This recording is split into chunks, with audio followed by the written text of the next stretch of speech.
First time हम इनका जो साहिब आलम है, ठीक है, इनका हम कुछ सुन रहे हैं। अकबर तुम्हें मालूम है क्या मांग रहे हो, ठीक है। हाँ, तो वीडियो को स्टार्ट करते हैं, देखते हैं। जो लोग करबला गए हैं वो जानते हैं, जो नहीं गए हैं दुआ करता हूँ परवरदिगार सबको करबला की ज़ियारत से मुशर्रफ फरमाए। करबला में कुछ मकामात ऐसे हैं जिन पर कुछ मसाइब पढ़ने मना है। जैसे हज़रत अब्बास की ज़री पर जनाब सकीना के मसाइब पढ़ने मना है। कायनात का मुश्किल कुशा फरमाता है कि मेरी ज़री पर आना, कोई भी तज़किरा करना, लेकिन मेरी ज़ैनब की बेरिदाई का जिक्र ना करना। ऐसे ही इमाम हुसैन अलैहिस्सलातु वस्सलाम की ज़री पर जनाब अली अकबर के मसाइब पढ़ने मना है।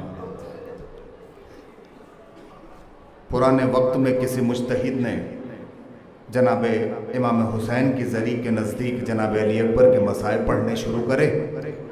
वहाँ के खुद्दामों ने आके हाथ जोड़ लिए कि यहाँ अली अकबर के मसाइब पढ़ने फ़ौरन बंद कर दीजिए।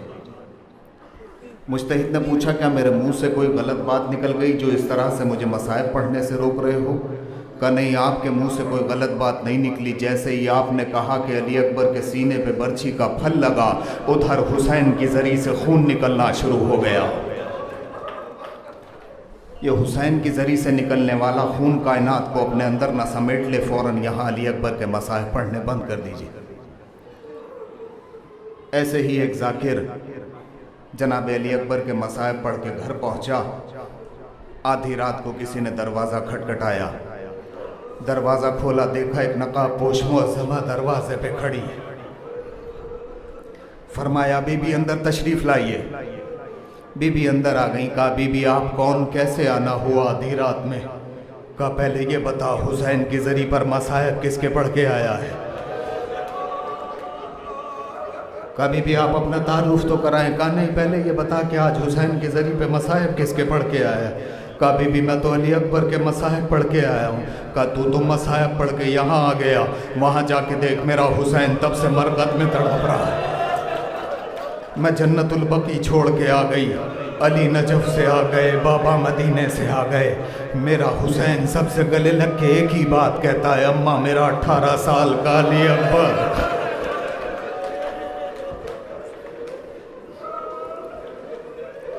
छोटे से थे इमाम हुसैन, बहुत छोटे से, नाना की गोद में तशरीफ़ फरमा थे।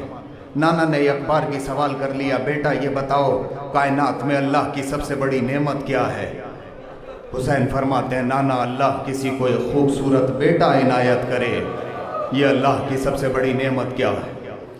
नाना फरमाते हैं, बेटा फिर ये बताओ कायनात की सबसे बड़ी मुसीबत क्या है? हुसैन फरमाते हैं, नाना अल्लाह ने जो खूबसूरत बेटा दिया था, भरी जवानी में उसका दम ज़ईफ़ बाप की गोद में निकल जाए, ये कायनात की सबसे बड़ी मुसीबत है। नाना फरमाते हैं, बेटा फिर बताओ कायनात की सबसे बड़ी इबादत क्या है? कहा, नाना जैसे ही उस जवान कदम ज़ईफ़ बाप की गोद में निकले, बाप अपना सर सजदे शुक्र में रख दे, ये कायनात की सबसे बड़ी इबादत है। अज़ीज़ान गिरामी, बड़ा मुश्किल था जनाब अली अकबर को इजाज़त देना इमाम हुसैन अलैहिस्सलातु वस्सलाम के लिए। आपने ज़ाकिरीन से सुना है, उलमा से सुना है। एक रिवायत आखिरी, बस फिर उसके बाद नौहा आप हज़रात की खिदमत में अर्ज़ करता हूँ। अली अकबर हुसैन के खेमे में आ गए। कहा, बाबा अली अकबर को मरने की इजाज़त दीजिए। हुसैन फरमाते हैं, बेटा तुम हम शक्ल पैगंबर हो। हुसैन जब अपने नाना की ज़ियारत करना चाहता है तो तुम्हें देखता है। हुसैन ने मना किया, अली अकबर वापस चले गए। थोड़ी देर गुजरी थी, अली अकबर फिर आ गए। कहा, बाबा सुबह से जो आ रहा है आप इजाज़त दे रहे हैं, बाबा अली अकबर को भी इजाज़त दें। कहा, नहीं बेटा तुम नहीं जानते जवान बेटे को मरने की इजाज़त देना कितना मुश्किल होता है। अली अकबर फिर वापस चले गए। थोड़ी देर गुजरी थी, फिर आ गए। देखा कायनात का मालिक ज़मीन पे बैठा है, आसमान की तरफ आंखें बंद किए हुसैन। अली अकबर ने अपना दाहिना गाल आकर हुसैन के जानों पर रखा। हुसैन ने महसूस किया। फरमाया, बेटे कैसे आना हुआ? का बाबा सब कहेंगे सबको मरने की इजाज़त मिली, हुसैन ने अपने बेटे को इजाज़त नहीं दी। हुसैन फरमाते हैं अच्छा अली अकबर एक काम करो, जिसने तुम्हें 18 साल पाला है जाओ खेमे में उससे जाके इजाज़त ले लो, अगर उसने तुम्हें इजाज़त दे दी तो खुदा हाफिज। अली अकबर ज़ैनब के खेमे की तरफ चले। जैसे ही हुसैन के दरवाजे तक पहुँचे, खेमे के दरवाजे तक वापस पलट के आए, कहा बाबा आप मेरे साथ चलें। हुसैन का हाथ पकड़ा, ज़ैनब के खेमे की तरफ जा रहे हैं। ज़ैनब के खेमे के बाहर हुसैन को खड़ा किया, ख़ुद खेमे के अंदर तशरीफ़ ले गए। जनाब ज़ैनब से जाके फरमाते हैं अम्मा ये बताइए वो जो सामने खड़े हैं वो कौन हैं? ज़ैनब फरमाती हैं बेटा वो सैयदा का लाल है। कहा फूफी अम्मा मैं कौन हूँ? कहा बेटा तुम मेरे लाल हो। कहा फूफी अम्मा आपको सैयदा का लाल ज़्यादा प्यारा है या अपना लाल ज़्यादा प्यारा है? फरमाती हैं बेटा मुझे सैयदा का लाल ज़्यादा प्यारा है। अली अकबर फरमाते हैं फूफी अम्मा फिर ये बताइए क़यामत के दिन अगर दादी ने सवाल किया ज़ैनब मेरे लाल पे वक्त पड़ा था तो अपने लाल को मरने की इजाज़त क्यों नहीं दी थी, तो क्या जवाब देंगी फूफी अम्मा? ज़ैनब ने ना हाँ कहा ना कहा। अली अकबर के गले में बाहें डाल के कहती हैं अली अकबर ये बताओ ये इजाज़त लेने का तरीक़ा किसने सिखाया?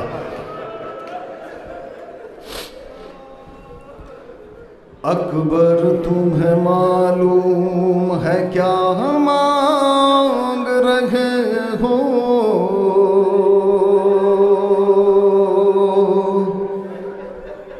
एक बाप से मरने की रज़ा मांग रहे हो। अकबर तुम्हें मालूम है क्या मांग रहे हो? एक बाप से मरने की रज़ा मांग रहे हो। इस आलम गुर्बत में तुम्हें जाने दूं कैसे?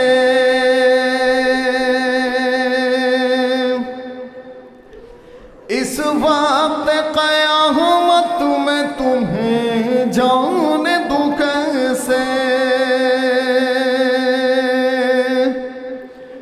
इस दश्त मुसीबत में तुम्हें जाने दूं कैसे? ऐ लाल जो तुम इज़्ने विगाह मांग रहे हो।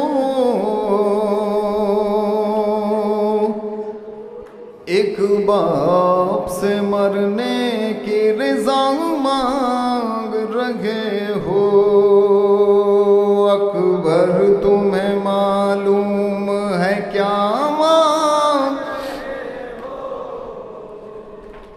एक बाप से मरने की अकबर तुम्हें मालूम है क्या मांग रहे हो? एक बाप से मरने की रज़ा मांग रहे हो। अकबर तुम्हें एक बाप से मरने हो। क्या गुजरेगी इस बाप के दिल पर नहीं सोचा? तूने ये मेरी जान अली अकबर नहीं सोचा?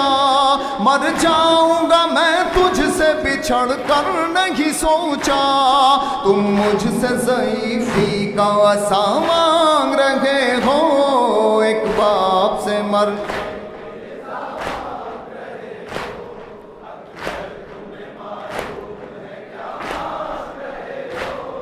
एक बाप से मर हो। दिल रोता है नजरों से अगर दूर हो बेटा, किस तरह जुदाई तेरी मंजूर हो बेटा। तुम ही मेरी आंखें हो मेरा नूर हो बेटा। मुझसे मेरी आंखों की जिया मांग रहे हो। एक बाप से मर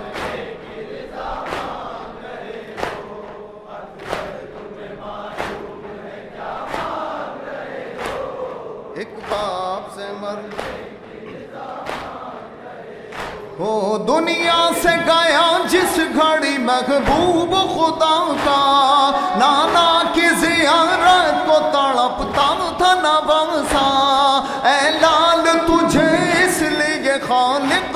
मांगा, मकबूल हुई मेरी दुआ मांग रहे हो। एक बाप से मर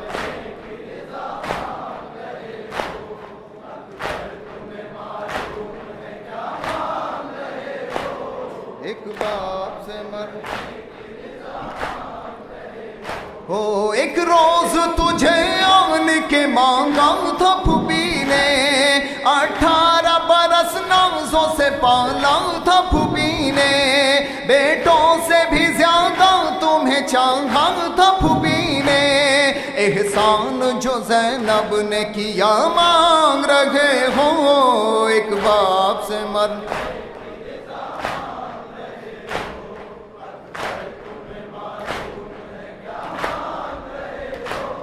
एक बाप से मर हो। रखते नहीं तुम इसकी खबर मेरे प्यारे, किस दर्जा मोहब्बत है तेरी दिल में हमारे। नाना की मेरे शक्ल है पैकर में तुम्हारे, तुम सूरत महबूब खुदा मांग रहे हो। एक बाप से मर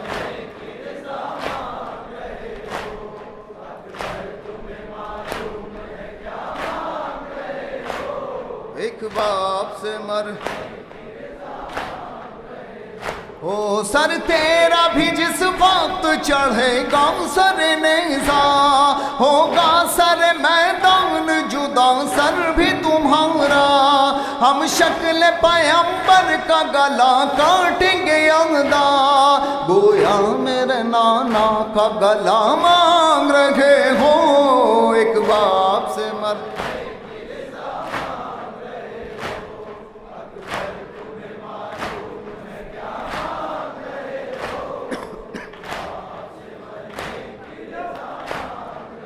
ओ बाबा मुझे मालूम है क्या मांग रहा हूँ। एक बाप से मरने की रज़ा मांग रहा हूँ। बाबा मुझे मालूम एक बाप से मरने हूँ। बाबा मुझे अम्मा ने भी कुछ दर्स दिया है, आदाब वफा से मुझे आगाह किया है। पहले मैं मरूंगा आपसे वादा ये लिया है, बस इसलिए मरने की रज़ा मांग रहा हूँ। एक बाप से मरने की रज़ा मांग, बाबा मुझे मालूम एक बाप से मर हूँ। मैं शायर हसास जिगर सोज़ हूँ खुर्शीद, महवे गम शब्बीर शबो रोज़ हूँ खुर्शीद। आलाम व मसाइब से ज़मीं दोज़ हूँ खुर्शीद, कशकोल में कुछ अश्के अज़ा मांग रहा हूँ। एक बाप से मरने की बाबा मुझे मालूम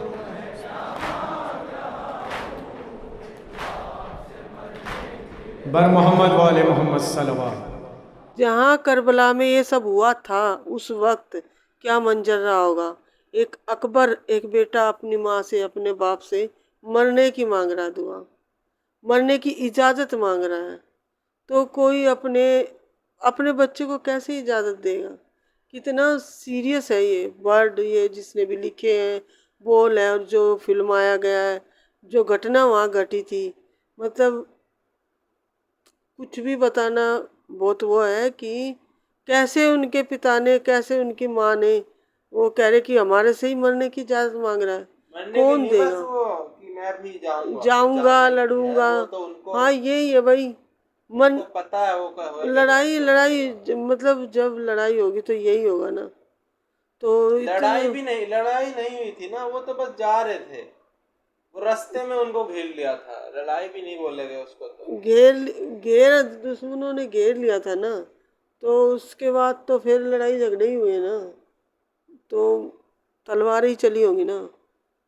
तो इतना दर्द भरा मंजर था भाई, कुछ भी बयान करना मेरे लिए तो बहुत मुश्किल है। मैं तो एकदम सन्न हो गई थी कि कैसे एक बेटा अपनी माँ से जाने की इजाज़त मांग रहा है, और कोई भी माँ बाप अपने बच्चे को इजाज़त नहीं देते। सब ये सोचते मेरा बच्चा इन मुसीबतों से दूर रहे, और उनके ऊपर तो गुजरा था ये वाक़या। इतनी सैड बात है कि ये उस समय ये चीज़ हुई थी, और आज हम ये नहीं बोल सकते कि ये उस समय हुआ है और आज नहीं हो रहा। आज भी जब हम मतलब सोचते कि फ़िलिस्तीन में जैसे कि हो रहा है, तो वो भी सेम ऐसे ही है कि लोग इतने तादाद में मर रहे हैं, और लोग सब ऐसे ही, जो लोग रोक भी सकते हैं वो भी ऐसे ही देख रहे हैं बस। अभी कुछ दिन पहले मैंने खबर सुनी थी कि बिल्डिंग गिर गई और औरतें बहुत सारी फंसी हुई है बिल्डिंग के मलबों के नीचे। औरतें फंसी हुई है और निकलने का वेट कर रही है, पता नहीं कितनी निकलनी होगी और कितनी मरी होगी। तो यही है कि हम एक तो ये सोच लेते हैं कि उस समय हुआ था ये हमारा दुख होता, कि आज नहीं हो रहा। आज हम इस उस पे आ चुके हैं समय में कि उस समय हो गया, लेकिन आज नहीं हो रहा क्योंकि आज टेक्नोलॉजी बढ़ गई और बुद्धि का इतना विकास हो गया, लोगों के लोग समझते एक दूसरे को, ठीक है थोड़ा। लेकिन कुछ जगह आज भी हो रहा है। लेकिन कुछ जगह नहीं, हर जगह ही ऐसा हो रहा है। कहीं छोटे स्केल पे हो रहा है, मन ही मन में हो रहा है, और कहीं बहुत बड़े स्केल पे बिल्कुल सामने सामने हो रहा है। तो देखते अब क्या होगा। ठीक है, तो मिलते हैं नेक्स्ट में, कोई और वीडियो तो बताना। ठीक है, बाय।